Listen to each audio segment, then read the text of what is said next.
Nobody here, nobody there. But behind me on the mantelpiece, there's something that I didn't put there. There's a cat. Next to the two pictures of Paul McCartney.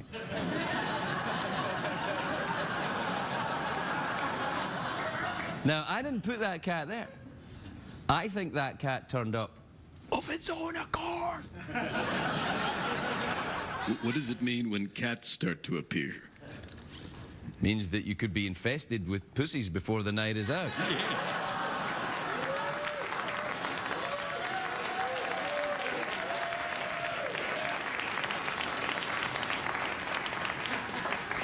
What's wrong with you? So there's a cat up there. I didn't put it there. Well, I'm serious. I didn't put it there. It's there. Well, who did, man? I don't know, man. I don't know, man. Hey, I don't know, man. Just call. Everybody, calm down. Just calm down. Oh, I'm losing my mind here, man. This is great. It's like a CBS drama. Oh, come on, man. Gonna get it together, man. Oh, you. Gonna get it together. I hate you, Dad. Secretariat, slap some sense into him with your muzzle. Yeah. Oh, wait. No, I see. No, you slapped sense in. I mean, I feel good. Yeah, I feel good. It's fine.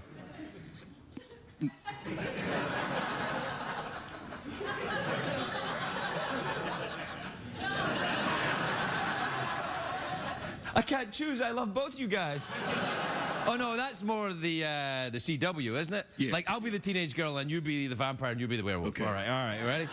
All right then. Oh, hey, what's going on?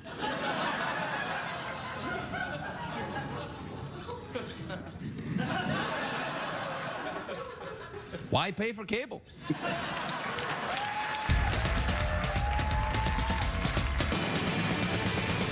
It's hard to stay up, it's been a long, long day, and you got the Sandman at the door. But hang on, leave the TV on, and let's do it anyway. It's okay, you can always sleep through work tomorrow, okay? Hey, tomorrow's just your future yesterday.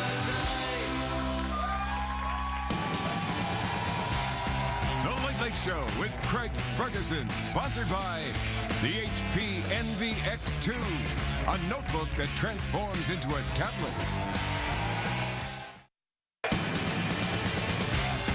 Ladies and gentlemen, Craig Ferguson.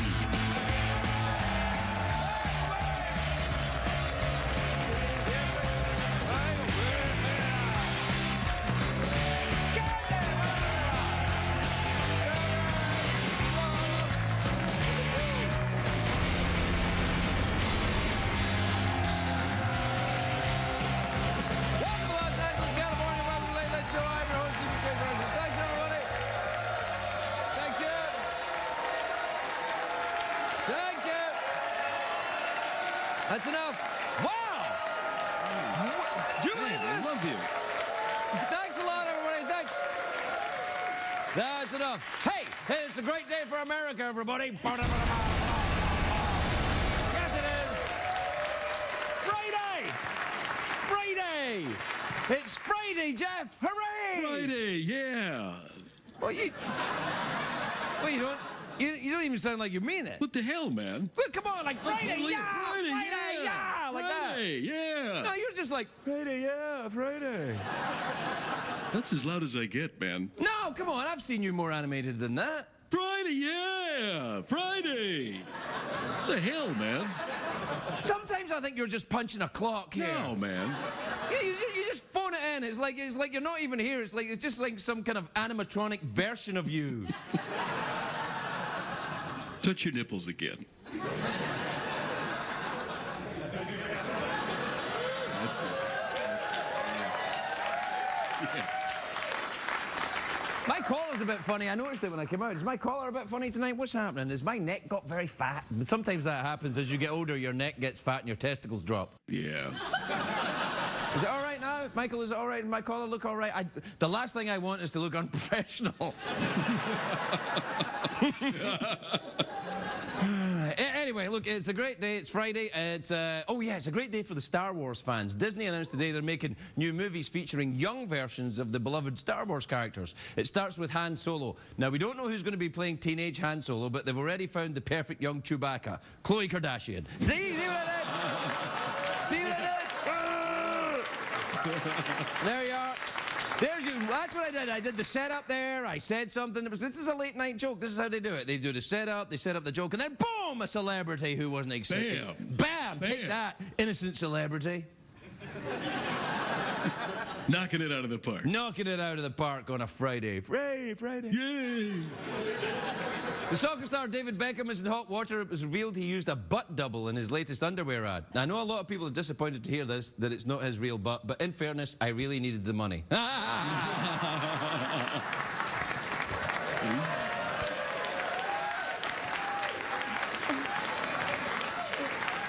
right, I need you to use your imagination. Right, imagine I'm not wearing pants, right?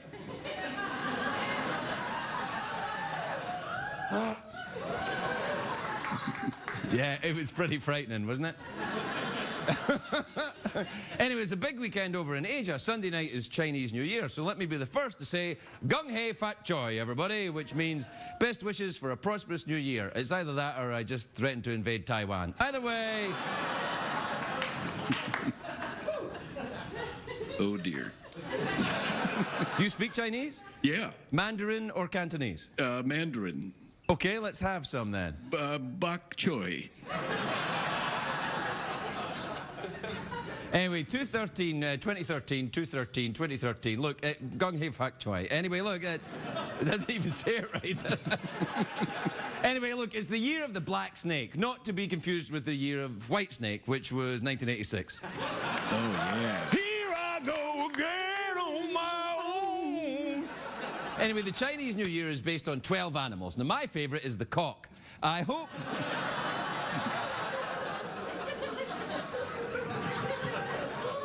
Doesn't get any better than the cock. There's also... Right, Jeff? No, it does not. Yeah, it does not. There's also the tiger, the pig, the Sasquatch, and the Crocosaurus. Anyway, according to the Chinese calendar, this is the year 4711, which is, it's hard to pin it down exactly, so we had to ask Larry King, because he was there when it started. I remember when Panda Express served you real panda. Yeah. He was back there. Yeah. Confucius, you're on the air. Now, New Year's is really a very big deal in China. It's like Christmas and the Super Bowl and Oscar night all rolled into one. And more than 1 billion people watch on TV as the Chinese Ryan Seacrest counts down to the new year. Now, weirdly, the Chinese Ryan Seacrest is, in fact, Ryan Seacrest. He's everywhere. Amazing. Everywhere. He's out there doing the New Year in China. That's incredible. He's a busy guy. He's talented, though. Very talented. The hell was that? Did you hear that noise there? Did you hear it? I think that was Ryan Seacrest arriving. You have upset Ryan Seacrest. I have upset Ryan Seacrest, and now the big guys with the drums are coming. Boom, boom, boom, boom, boom. Kill the creepy foreigner. He upset Ryan Seacrest.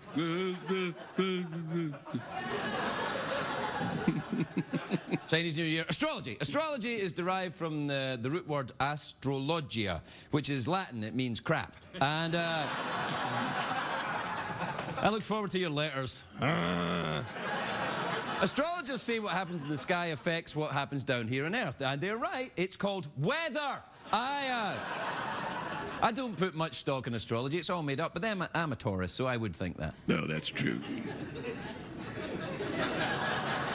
Astrology is very different from astronomy. Astronomers spend years in school and know a lot of facts and stuff about science. Astrologers just spout mystical mumbo-jumbo that sounds good but isn't true. It's like the difference between Dr. Oz and Dr. Phil. Do you see what I mean? Dr. Oz, Dr. Phil.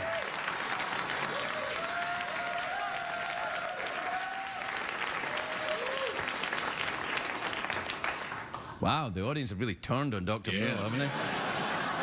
Man, I remember the days you did a Dr. Phil joke, you get an ooh, but now people are like, yeah!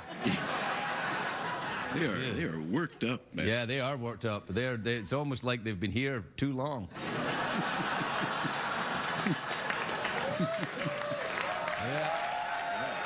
Yeah. They're all worked up. If only there were a way to get through the show quicker.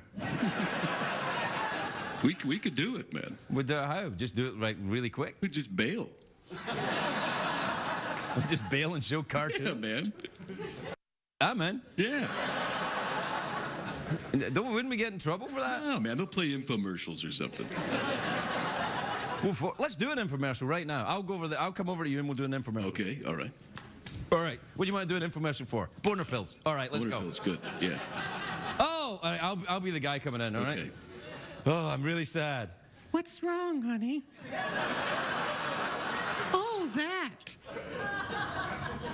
Well, take these pills. Ooh. All right, let's have sex. We'll be right back, everybody.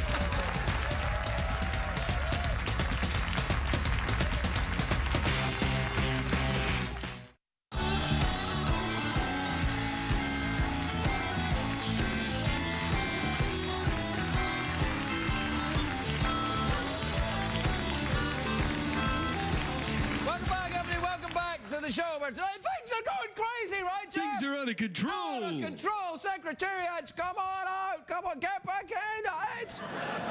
We don't know when we're artificially creating excitement when there is no excitement to be had. It never ends. The party never stops. Well, I think we've hit the contractually obliged amount of enthusiasm to do the show, Jeff. Yeah, I think so. We can just get on with it now. We just get on with it. Man, you look hot tonight. No, you on your couch. You look hot. Yeah, you. Unbutton your shirt a little bit. Muss up your hair.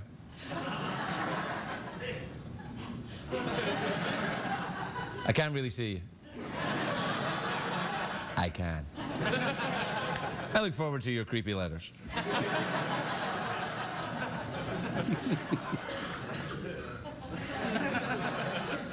What time is it, Jeffrey Pearson? What the hell was going on? Well, I don't know. I was trying a thing, and I don't think it really worked. I can see him. Oh, you can? What do you see? I see the cheese puffs cascading down your ample belly. Oh, I think a cheese puff went in your navel. Do you know what navel is, Jeff? Yeah. What is it? Your belly button. It's your belly button, right. A cheese puff went in. What do you call it when a cheese puff goes in your belly button? A good time. Yeah. All right. Thanks, everybody. Thanks for your help and support. All right. What time is it, Jeffrey Pearson? Here's your Late Late Show tweet mail horoscope for February 8th. Avoid Ryan Seacrest at all costs. Play the jingle, would you? Euro crashes and Euro litter. Get on the dance floor and shake your Twitter. Bum, bum, bum, bum, bum, bum. Check the tweets. Plus, email. That's your email. Email time. Again. Sing with me, Jen. Email time.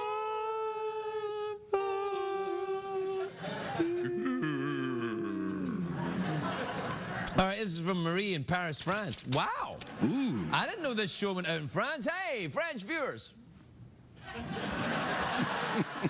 They love it when you do that. Yeah, a little. You know what else they love? If you're an American tourist, if you're going on your vacation to France this year, if you can't speak French, don't worry. Just pretend to speak, French and make up words. They're fine with that. You just kind of like, and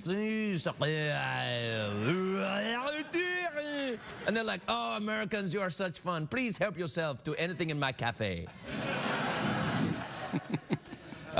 Marie in Paris, France says, hi, Craig and Jeffrey. How do you decide whether to read an email or throw it away without reading it? This is from Christopher in San Antonio, Texas. You ever been down there? Oh, yeah, beautiful. What a place it is down there. San Antonio is one of those towns that's got that thing. What do they call it again? The steak. They get the big steak. Yeah, they do. You can get steak there. What else can you get in San Antonio? Beer. You get some beer. Beer, yeah, steaks. There was one thing though. What's the word I'm looking for? Prostitute. Prostitute. Prostitute. Yep. That's what Jeff and I look for in a town. Steak, beer, and prostitutes, right, Jeff? Yeah, that's it. Yeah, because that's about as much fun as a cheese puff in your navel, isn't it, Jeff? Yeah. Dear Craig, Jeff, and Secretariat, what are your favorite fruits? Well, mine is the kumquat. Jeff? Liberace. Secretariat? Orange? Orange, all right. I can't believe I got that. I'm starting to understand the orange. Unbelievable. All right, Donna in St. Paul, Minnesota says, Dear Craig and Jeff, now that the election is long past, will you tell us who you actually voted for? I might. This is from Karen in Taos, New Mexico. Oh, no, that's the place to go. Oh, yeah. Because what is it they have there? Prostitutes. Prostitutes, yeah. Dear Craig, I'm coming to California next week. Do you have any restaurant recommendations there in L.A.? You bet I do. This is from Calvin in Eau Claire in Wisconsin. Have you ever been to Eau Claire? Nice place. Got a place there. You have a place in Eau Claire? I mean, it's an apartment. I manage it now, but... You manage an apartment in Eau Claire? It's for prostitutes, yeah. Wait. That means you're a pimp in Eau Claire? Well, listen, I just manage the property. No, man. You don't just manage the property. You manage the girls. You know it. Yeah. That's not right, Jeff. That's illegal in the state of which I speak. Well, maybe if you bastards would pay me. Yeah. What are you wooing applauding for? You're like, yeah, you pay him, Ferguson, you cheap bastard. Hi, Craig, Jeff, and Secretary. I'm in the market for a nice, long, depressing Russian novel. Any suggestions? Pretty much any of them, I think, really. What do you think, Jeff? No, Dostoevsky's got some... Well, you see, the thing about Dostoevsky, people say it's depressing. I never found it depressing, but I had a difficult childhood. Yeah, Plus, you find it funny. You actually find it pretty hilarious. Yeah. Brothers Karamazov, I thought it was about a circus. That's why we love you. This is from Dan in Columbus, Ohio. You ever been there? Oh, hell yeah. What about Columbus? You ever been there? Dear Craig and Jeff, how come the weather's always the same in the neighborhood where Secretariat lives? Yeah, winter's going on a long time there, Secretariat. What's going on? Because, like, over here in this part of LA, everything's fine, but yours part of LA is a winter wonderland. What the hell? Do you shrug again? Can I ask you a question? Does your back end shrug too? Do you need time to get that together? How about now? You ready now? Okay, let's see your back end shrug.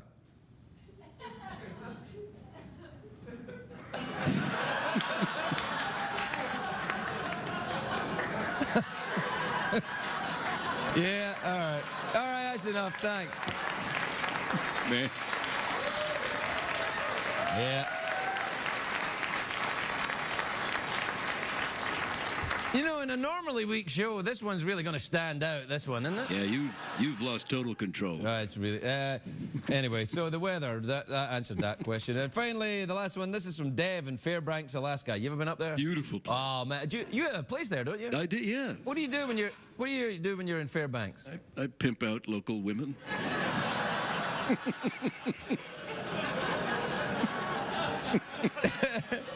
Well, are these local women, are they prostitutes? Yeah. This is, Dev says, have you or Jeff ever done any role-playing games, seriously? Well, Jeff pretends to be a gay robot skeleton, and I pretend to give a... Uh-oh. The horse, however, is 100% authentic.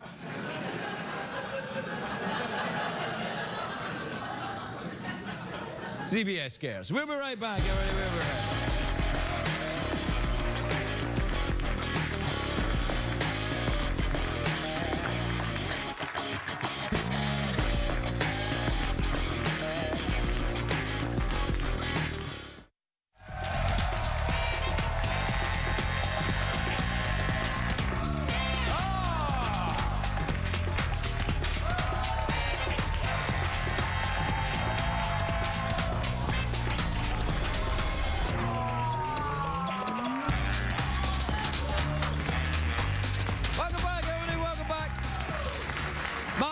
guest tonight is a terrific actor. He stars in Monday Mornings, which airs Monday nights on TNT. What? Alfred Molina, everybody. Alfred Molina.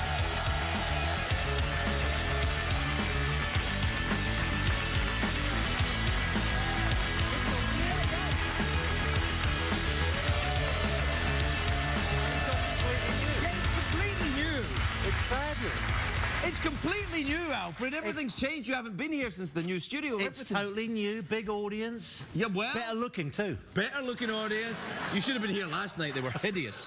Yeah. You look good. I like with the sweater vest thing. That's Well, nice. it's because I'm really old now. Old and, you know, it's a wonder I didn't come in my slippers. Little pipe, you know. No. I don't think... I think this is a good look. Well, thank you very much. Yeah, you look like a bear. Thank you. I'll be in a little menagerie one day. No, not an actual bear. It's a bear. It's, you know, it's a person in the gay community who's big and attractive and manly. No, you didn't know that? I did know that, yes. Oh, you did? But I was trying to avoid it. Oh, come on now. Is that new glasses too? New glasses. This is another development. You've had a makeover.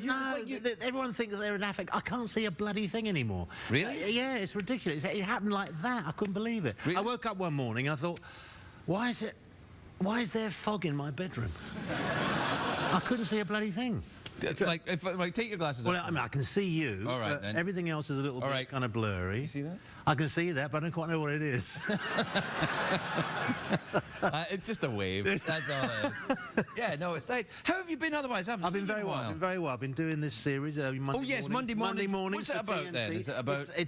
It's a medical show, but it's got this added thing where it's really based around what they call the M&M meetings, the morbidity and mortality meetings, where the comedy, doctors... Then? It's a kind of comedy. Yeah. It's a lot of, it's where the doctors have to be are accountable for any mistakes and choices they made in the previous week. So you've got the usual kind of medical show, but there's also a kind of like a courtroom drama element to it as well. Right, and when it's fabulous. Yeah, there you.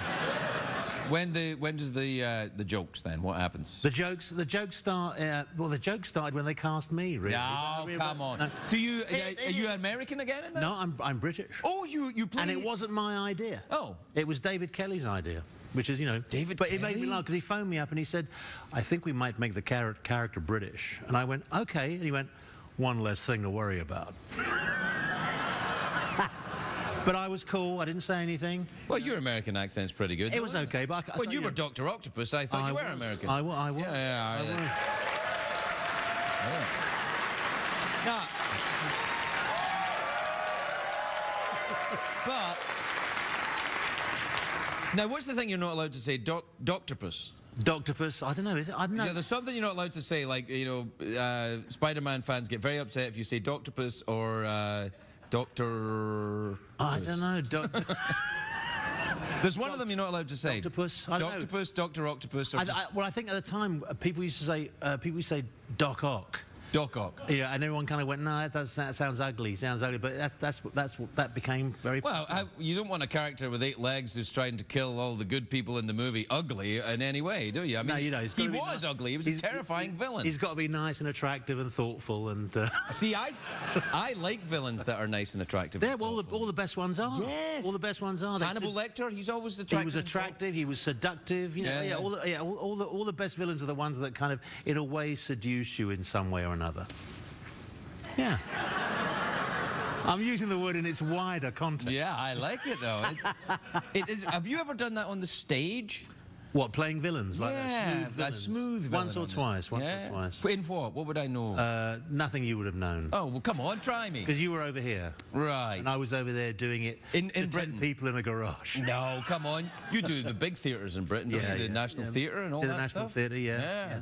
But it's, you know, it's fun. Villains that have got a kind of attraction. I mean, all the best villains are attractive. Hey, you know what they did? You know the great Shakespearean villain, Richard III? Yeah, they found his skeleton. Under a car park. Under a car park. Unbelievable. It was his actual skeleton of Richard III, and he didn't have a hump. No, but he did have slight... A penis? A penis, of course, yeah. He had a penis. Yeah. But he did have slight curvature of the spine, apparently. Did he really? Yeah. So there's a little element of truth in it. And they did this mock-up of his face. Yeah. And he looked Just pretty like ordinary, yeah. Just like I a know, dude, really. I know. Yeah. I kept thinking, who's gonna? I saw that that computerized image of his face, and I suddenly started thinking, I wonder who's going to play him. And I looked at it, I thought, it's Matt Damon. Matt Damon. Matt Damon would be an excellent Shakespearean villain. Matt Damon is going to play Richard III. Why not? In the movie, why not? But isn't it sad when they find you under a bleeding car park? It's kind of... Well, you know, he shouldn't have done that thing. That's totally it. It's a gangster's ending, isn't Well, it? it's kind of a little bit. Totally, Yeah. Oh, I don't totally. know. When were you back then? In Britain? The last time I was there was around about this time. Yeah, this time last year I did a movie for the BBC. BBC. Yeah. That's where the money is. That's all. That's what they think. Oh, man. Yeah, they're worse than CBS, those bastards, I tell you. The BBC, you're working for the BBC. Well, how much can you afford to pay us? Exactly. They're really like that. It won't be much, Alfred, but there'll be some marvellous kudos for you. Yeah, there'll be kudos for you. And there'll be great snacks and tea. There'll be Lots of plenty of snacks. tea Yeah. throughout the production. Tea will be running hot. There's no craft service over there. I mean, whatever the snacks are is whatever that was on sale at Costco that morning. Really? You know, so it's like all the peanuts you could eat, or all the red vines you can eat. Oh, I like red vines. You Me like that? too. Oh, Me I like too. a red vine. They make you poop though. They make you poop? Yeah, too many red vines, right through. Like Do that noise. pate through a goose. Do that noise again. You want to work that into your medical drama. Yes. What's the prognosis, doctor? Oh, I think it's right. Yeah, he's done. Do you like it here, then? I do actually. Yeah, I do Yeah, like I like it. it. I like okay. it. I mean, you know, it's. I always think, you know, it's been wonderful. We've been here for 20 years now, Good and it's grief. been really fantastic. And I'm very. You've lost your accent. You sound very... Totally lost my accent. But yeah, it's been wonderful. We love it. People say that to you when you go home. Well, every time I go back home, someone always says, "Oh, you sound so American," but I don't think I sound No, American at all. I get that when I go home as well. I say, "Oh, you sound American. You look at you with your teeth." I'm like, that's not fair. And It's then the once thing. somebody said to me, "Oh, you're Scottish when it suits you," and I went, "What does that mean?" You know what it means. It means I shut it hate you is what it means. But I have noticed though that I've become a bit more. Since I've been here, the little things that sort of seem to define the English over here, I've become a bit more. You know, like I get a bit. Making tea has become a bit of a fetish. Really? Yeah. Whereas when I was at home, What do you wear when you make tea? a French maid's uniform. Yeah, that would be considered a fetish. Yeah. Yes, and a big feather boa. No, but you know, in England, I'd throw a tea bag in a mug, pour some hot water on it, and that'd be it. But here I'm kind of going, oh no, warm the pot. Oh no, milk goes in first. You know, I suddenly become like really sort of. I think I'm Crikey. David Niven. Excuse me. I'm sorry. Well, I know you can't cuss on this show. That thing will happen, won't it? No, they'll pixelate your mouth. You want to grow your beard a bit longer, then then you can say crikey all day long on TV. We have to take a break. We'll be right back with Ophira Molina, everybody.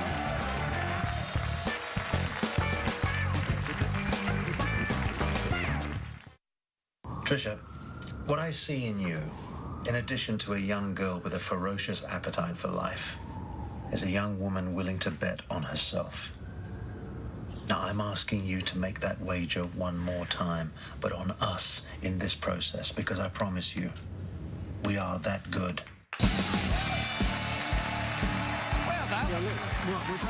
Yeah, that's my kids over there. Yeah, I put them there to remind me some nights. You know, I should look at them and just go, "Oh yeah, that's why I do this."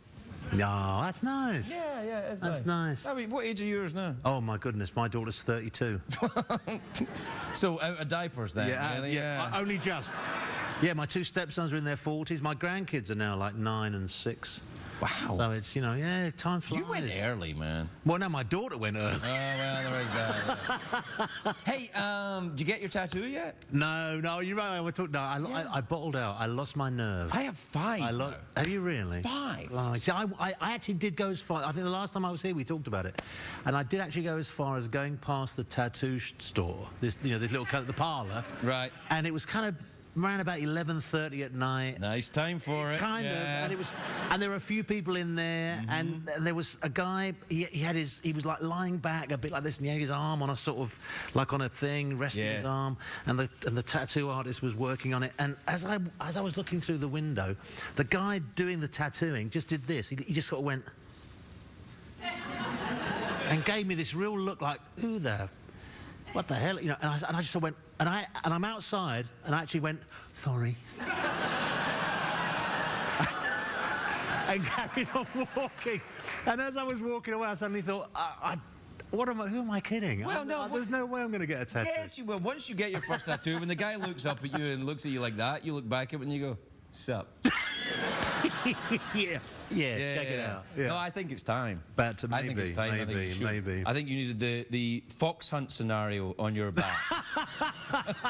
Like a giant fox hunt and the fox's tail disappearing in your butt crack. That's a big one for your first one. Maybe just, you know, your wife's name or something first. I said to my wife, because when we first talked about it, I said to Jill, I think I might get a tattoo. You know, she went, well, what are you going to have on your tattoo? And I said, well, I want to do something. And then I suddenly thought about song titles that I really liked. Oh, okay. And one of the song titles that I've always thought was really, really cool was Elvis Costello's song, What's So Funny About Peace, Love and Understanding. That's a lot of words. It is. Yeah. And I thought, I'll have that as a tattoo. What's so tattoo. funny about peace, love, and I thought that's a nice message. Yes. It's something I certainly approve of. Right. And then I'm explaining it to Jill, and there's this long pause, and she goes, "You pretentious bastard." Oh. Yeah, well. And I went, yeah. like, you know. Did you do it, or did you go? No, the idea went. All right, we're out of time. You want a coconut? Yeah, why not? All right, yeah. You can take it home. You don't want to open it here. God It bless gets you. everywhere. No, I don't want to open it here. Ooh, nice and weighty. You want two? Plenty of water. Yeah, I'll take two. Yeah, well. Oh, Really lovely. enjoy that. Yeah. Happy Molina, everybody. I just need a cucumber.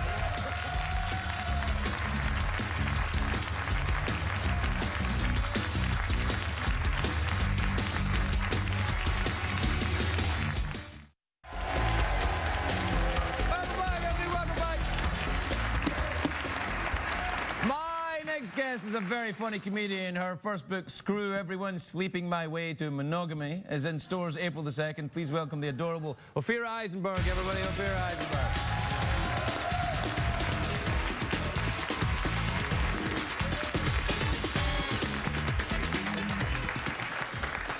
Hi, my name is Ophira Eisenberg, or as I was once introduced at a party, Oprah something Jewish.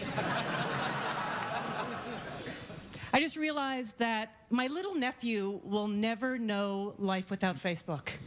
That is so weird, right? Like, he'll never know what it's like to go, I wonder what happened to that guy Chris from high school, and then just shrug his shoulders and move on.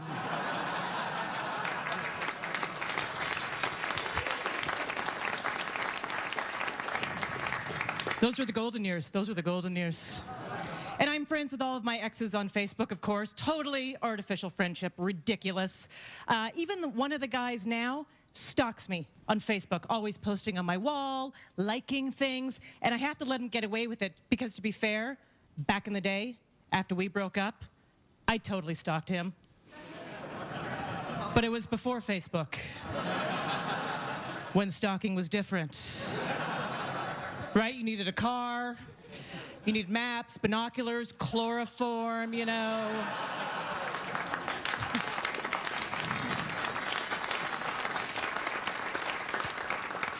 My favorite bit of dating advice I've ever received is a woman told me that no man would sleep with me unless I got waxed.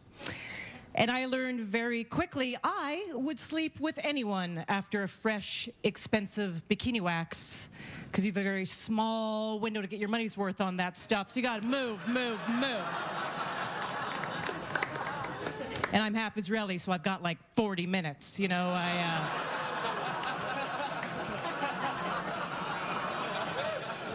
There better be a hotel attached to that salon, if you know what I'm saying. But now I'm married, so it doesn't matter anymore. Haha, sucker. But my husband claims I am someone who is never happy with what I have. I am always looking for the next thing. I was like, well, we'll see what my second husband thinks about that.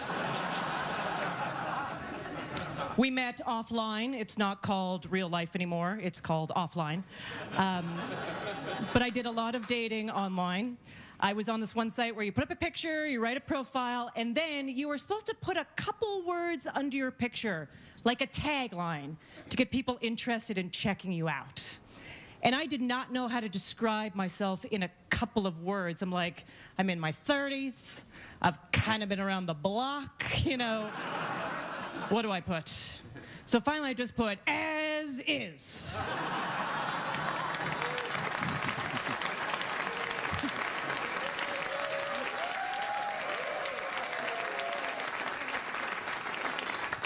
Yeah, a real fixer-upper. Hobbies include depression and making you guess why I'm angry. But I do love being married. I will say that I really thought my marriage was going to be different than everybody else's. I thought it was going to be unique, and that is hilarious. Because you end up in the same marriage as every other couple. And I get that now. I totally understand it. And if I was ever out there dating again, next time, I am asking different questions. I'm not going to be like, what kind of music do you listen to? What's your relationship like with your mom? I'm just going to ask, do you put your crap away?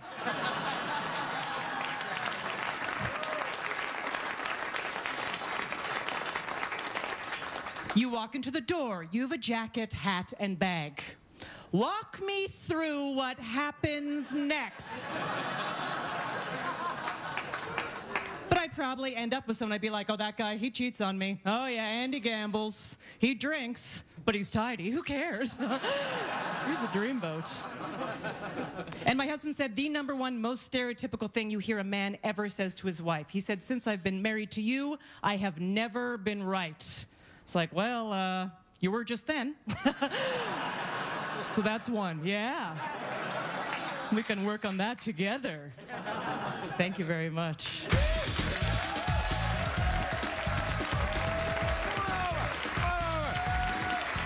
Ophira Eisenberg, everybody!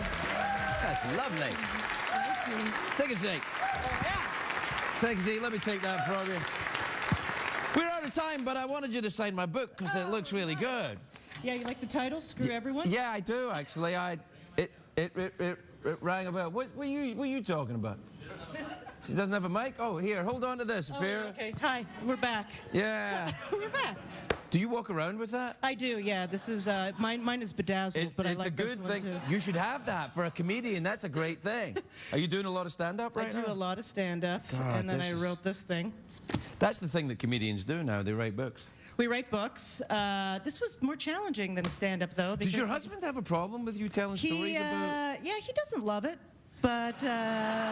So how do you get past that, then? What happens? Well, I let him read all of it, and we had a deal. I was like, if it's funny, it stays. Right. And if it's not funny and you don't like it, I'll consider it. What did you cut out? I made him, I mean, it's all true, but I made him even nicer. I made him better looking. No, he's very good looking. I think that's a very smart idea. But the book's terrific. It's lovely to meet you. Ophira Eisenberg, everybody. Good night, everybody. Good night.